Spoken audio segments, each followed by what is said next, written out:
Let's take a look.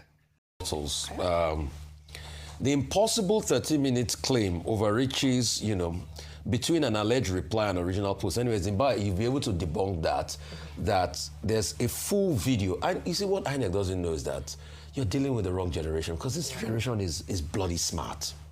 There's a full video of the capture, which you already have. Yes. That shows that the initial tweet was made at that time, and the reply was made after the initial tweet. All right? So secondly, the Wayback Machine argument is methodologically wrong, because they said they went to source for on Wayback Machine. There's also a claim that if you were not a popular figure on Wayback Machine, Twitter did not need to save your data. Zero capture of Amokucha does not prove the account never existed, because they are claiming Wayback Machine.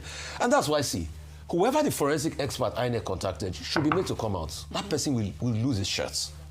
Internet Archive does not systematically crawl personal X-file. Absence of capture is the norm for most genuine accounts. Any practicing OSINT researcher knows this. And this is from, Akitunde Babatunde. He works with Dabuwa, Dabuwa, the Premium Times fact-checking. He's a Chevening fellow and everything. These are people that work in this ecosystem. Remember, this is what I went to do in Germany. Public fake news and everything. I was taking courses in University of Leipzig on this. That was what I went to do for a whole week. All right?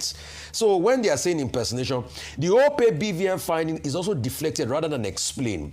The statement admits that the phone number returns, Amokucha on BVN query, then pivots to saying that the BVN record cannot establish social media ownership. This may be technically true, but it's not an answer. If the chairman's verified phone number surfaces in connection with this account, then what is the alternative explanation? None is offered. Then they talk about the Sunday Vibe thing, that the handover is extraordinary and undocumented. The cybersecurity researcher acquired the exact disputed handle on the exact screenshot went viral. Then issue a disclaimer that an INEC now cites as evidence requires documentation. Who is Koi Emirad, and how was the handle reclaimed? Who was the disclaimer posted? None of these issues are answered. So, and that's why you see they've been able to put community notes around it. You see, this is not a case of there are two sides to a coin. No, this is a case of empirical data sets and empirical data forensics. See, if a forensic comes back and it's not empirical enough, we are the digital generation. We can see through it easily. And that's why, as it went up, community notes have been put, everybody has been debunking the argument. And that's why we are begging INEC for the sake of integrity. Subject this to an independent forensic body. You cannot say you contacted an independent forensic body and the report of the independent forensic body was written on your letterhead. And the independent forensic body was not named. No. We are saying this because I want the integrity of INEC. I want Amokucha to succeed. And we need to be able to clear the doubts, because till today, we've not cleared the doubts of technical glitch of 2023 elections. You know what that means? Okay, let me make a few foundational statements. Now, the job of the INEC chairman, if you look at Nigerian history, it's a thankless job.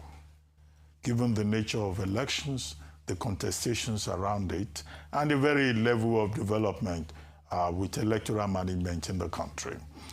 If you trace it from Eyo Iswa, who was the first NEC chairman in Nigeria, 1964 to 1966, and you take it to Michael Ani, to Ovie Whiskey. By the time of Ovie Whiskey, it was called FEDECO. After him, you had Ephraim Akpata, and you had all the ones that came after. Atahiru Jega, there was Professor Okwenuya at the time. There was Offering Wosu. There was Atahiru Jega.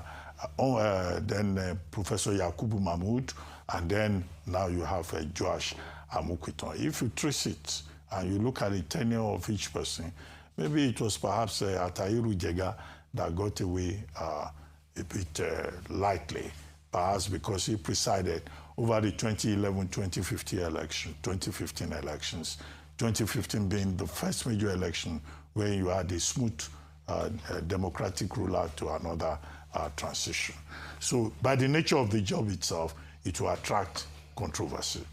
The second point is that since ADC matter came up and the March 12 Court of Appeal judgment, which is going to come up today also at the Supreme Court. This same Professor Amopitan, who is the incumbent person, has been under fire from the ADC side. They have done Amopitan must go. They have done Occupy INEC offices. In fact, today, the youth wing, led by one Rufai, is organizing, protest. Yes, the youth wing leader is called Rufai. That's not his name. Oseni. Not Oseni. No, but the name is Rufai. Can we be factual and not be funny? They are organizing a protest in Abuja, in Abeokuta, and also in Jigawa today, starting from 8 a.m. So this is the background to it. Now, it was these same groups that came up with this narrative about how, Amopitan is partisan and all of that, and they provided what they consider to be the evidence, also including photo manipulations.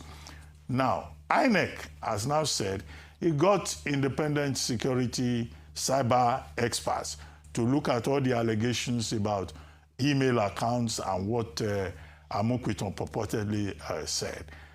They have now reported to us through their SA media to say that is not true. This is what the experts have said. I think it is legitimate for us to ask the question that who are these independent security experts? Let them come forward and say what they found with their own mouths. Exactly. Let them not use INEC letterhead. That would be fair comment. If those people do not have the courage to come out and say we are the independent auditors of the claims, then of course we can raise further questions. But to say, this thing is wrong, this is a party that we support, I don't think that would be fair. Right. The other point to note is that as part of the emerging focus on INEC, there was also an allegation by Solomon Dalong, former Minister of Youth and Sports, I think, who said that he knew Professor Amopitan at the University of Jos, and that at the time Amopitan was dean, he manipulated the results of some 16 students for personal profit, and those students were graduated from the faculty under Amopitan. Now the Faculty of Law of the University of Jos has now come out to say that is not true. The President Dean says they have done their own investigations. That is not true. So that's why, people who are reacting should not do so for partisan, political, rhetorical reasons. There must be an even-handed analysis of it. I will not say, this is the part that is right. That's not the part. But we can raise questions. Right. That's legitimate. Right. But to go beyond raising questions and asking for further clarification would be wrong, considering the fact that all of us are interested in one thing: free, fair, and credible election. And 2, the integrity of INEC. And 3, INEC making every effort to build trust and confidence in its processes. Absolutely.